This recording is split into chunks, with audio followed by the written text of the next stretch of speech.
Hello focus, आज जिस opportunity के बारे में हम लोग आपस में बात करने वाले हैं, ये अपॉर्चुनिटी हमारे Punjab state power corporation limited में निकाली गई है, जिसको हम सभी लोग पीएसपीसीएल के नाम से जरूर जानते होंगे। पीएसपीसीएल ने अपनी ऑफिशियल वेबसाइट पे ये डिटेल्ड एडवर्टाइजमेंट पब्लिश किया है regarding recruitment for various positions. हम इन वेरियस पोजीशंस में स्पेसिफिकली लीगल पोजीशन की वैकेंसी के रिगार्डिंग बात करेंगे कि कितनी नंबर ऑफ वैकेंसी हमारे लीगल डिपार्टमेंट के लिए निकाली गई है, क्या एलिजिबिलिटी क्राइटेरिया रखा गया है और कौन सी डेट से पहले हमें इस फॉर्म को फिलअप कर लेना है ताकि हम लोग इस पूरे रिक्रूटमेंट प्रोसेस का टाइमली पार्ट बन पाए। ये सारी डिटेल्स आप सभी कैंडिडेट्स के साथ शेयर करने से पहले एक इंपॉर्टेंट इंफॉर्मेशन वीडियो की स्टार्टिंग में आप सभी कैंडिडेट्स को देना चाहता हूं। जो भी कैंडिडेट अभी लॉ स्टूडेंट है, लॉ ग्रेजुएट हो चुका है या फिर प्रैक्टिसिंग एडवोकेट है ऑल ओवर इंडिया के किसी भी कोर्ट में, अगर वो चाहता है हमारे इंडिया में हमारी लीगल फर्टिनिटी की रिगार्डिंग कोई भी वैकेंसी निकले, चाहे वो आपकी इंटर्नशिप की वैकेंसी हो, चाहे आपकी जुडिशरी की वैकेंसी हो, चाहे कोई कॉर्पोरेट वैकेंसी हो या फिर सेंट्रल और स्टेट गवर्नमेंट के द्वारा निकाली गई कोई इंपैनलमेंट की वैकेंसी हो या फिर बैंक की वैकेंसी हो या फिर पब्लिक सेक्टर अंडरटेकिंग यानी पीएसयू की वैकेंसी हो, it means all over India में हमारे लीगल फर्टिनिटी के रिगार्डिंग कोई भी वैकेंसी निकलेगी, उस वैकेंसी के रिगार्डिंग आप सभी कैंडिडेट्स को इस चैनल पे टाइमली अपडेट प्रोवाइड कराई जाएंगी ताकि किसी भी कैंडिडेट से कोई भी लीगल वैकेंसी के रिगार्डिंग कोई भी अपडेट मिस आउट ना हो। तो मैं चाहूंगा जिस भी कैंडिडेट ने अभी इस चैनल को सब्सक्राइब नहीं कराए वो मेक श्योर करे कि वो इस चैनल को बिना सब्सक्राइब करे ना जाए ताकि इस चैनल पे आने वाली कोई भी लीगल अपॉर्चुनिटी की अपडेट किसी भी कैंडिडेट से मिस आउट ना हो। अब हम इस डिटेल्ड एडवर्टाइजमेंट के बारे में बात कर लेते हैं। Punjab state power corporation limited जो कि ओन करता है गवर्नमेंट ऑफ पंजाब, यानी कि ये आपकी एक सरकारी नौकरी है। Punjab state power corporation limited ने अपने इस डिटेल्ड एडवर्टाइजमेंट के थ्रू अलग अलग डिपार्टमेंट्स के लिए वैकेंसी निकाली है, लेकिन हमें जो designation as a law graduates के लिए जो ऑफर करी जा रही है वो हमें लॉ ऑफिसर ग्रेड 2 की डेजिग्नेशन ऑफर करी जा रही है। इन्होंने अपने एडवर्टाइजमेंट में सबसे पहले हमें इंपॉर्टेंट डेट्स के रिगार्डिंग इंफॉर्मेशन प्रोवाइड करी है। इन्होंने बोला है कि आपके इस फॉर्म के ऑनलाइन रजिस्ट्रेशन 20 मार्च 2024 से चालू हो जाएंगे, यानी कि 20 मार्च 2024 से आप इस फॉर्म के लिए रजिस्ट्रेशन कर सकते हैं और आपको मेक श्योर करना है कि आप इस फॉर्म को fill up before 9th of April 2024 कर दें, यानी कि अपना registration plus fee payment before 9th अप्रैल आपको कर देना है, तभी आप इस पूरे रिक्रूटमेंट प्रोसेस का पार्ट बन पाएंगे। अब बात कर लेते हैं हम लोग रेम्यूनरेशन यानी सैलरी के रिगार्डिंग। इन्होंने पीएसपीसीएल ने अपने इस एडवर्टाइजमेंट में पे स्केल के सेक्शन में क्लियरली मेंशन करा है कि 17 जुलाई 2020 को department of finance government of Punjab ने एक नोटिफिकेशन पब्लिश करा था रिगार्डिंग रेम्यूनरेशन। उस नोटिफिकेशन के regarding as per my understanding इन्होंने कहा है कि आपको जो मंथली सैलरी प्रोवाइड करी जाएगी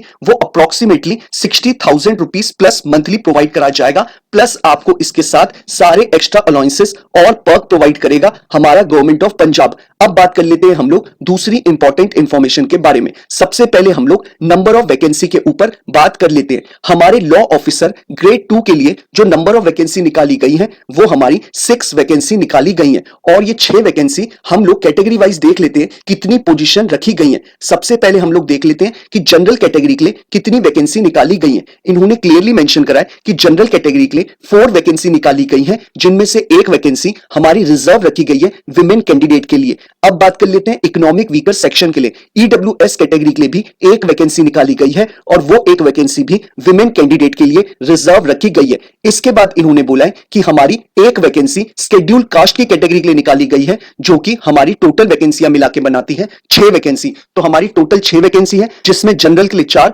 ईडब्ल्यूएस के लिए 1 और एससी कैटेगरी के लिए 1 वैकेंसी निकाली गई है। अब बात कर लेते हैं हम लोग दूसरी इंपॉर्टेंट इंफॉर्मेशन के बारे में, यानी कि एलिजिबिलिटी क्राइटेरिया के बारे में। सबसे पहले हम लोग एजुकेशनल क्वालिफिकेशन के रिगार्डिंग बात कर लेते हैं। लॉ ऑफिसर ग्रेड 2 की पोजीशन के लिए इन्होंने जो एजुकेशनल क्वालिफिकेशन मेंशन करा है, इन्होंने बोला है कि आप एक एलएलबी ग्रेजुएट होने चाहिए from recognised university with 60% and above आपने अपनी एलएलबी की डिग्री में स्कोर करा हुआ होना चाहिए। इररिस्पेक्टिव आपने 3 ईयर का एलएलबी कोर्स करा है या फिर 5 ईयर का बीए एलएलबी का इंटीग्रेटेड कोर्स, अगर आप एक एलएलबी ग्रेजुएट है विद 60% एंड अबव आपने स्कोर करा है तो आप इनके एजुकेशनल क्वालिफिकेशन के क्राइटेरिया को फुलफिल करते हैं। अब बात कर लेते हैं हम लोग एक्सपीरियंस के रिगार्डिंग।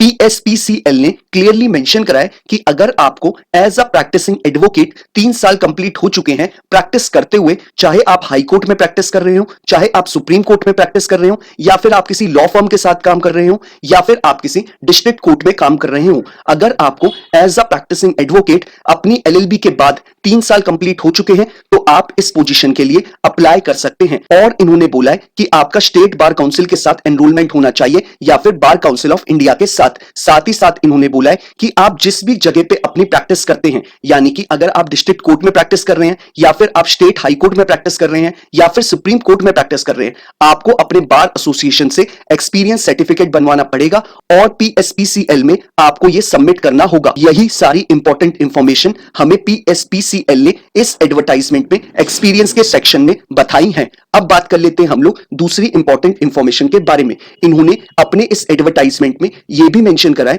कि आपको कंपलसरी पंजाबी लैंग्वेज आनी चाहिए इस पोजीशन के लिए अप्लाई करने के लिए। साथ ही साथ इन्होंने बोला है कि आपने अपनी 10th में यानी अपनी मैट्रिक में आपने पंजाबी सब्जेक्ट कंपलसरी पढ़ा हुआ होना चाहिए, तभी आप इस पोजीशन के लिए अप्लाई कर पाएंगे। साथ ही साथ इन्होंने बोला है एज लिमिट के रिगार्डिंग कि अगर आपकी एज 18 से अबव है और 37 से बिलो है तो आप इस पोजीशन के लिए अप्लाई कर सकते हैं। आपको अपनी एज 1 जनवरी 2024 के अकॉर्डिंग कैलकुलेट करनी है। अगर आपकी एज 1 जनवरी 2024 के अकॉर्डिंग 18 अबव हो जाती है और 37 बिलो है तो आप इस पोजीशन के लिए अप्लाई कर सकते हैं। अब बात कर लेते हैं हम लोग एज रिलैक्सेशन के ऊपर।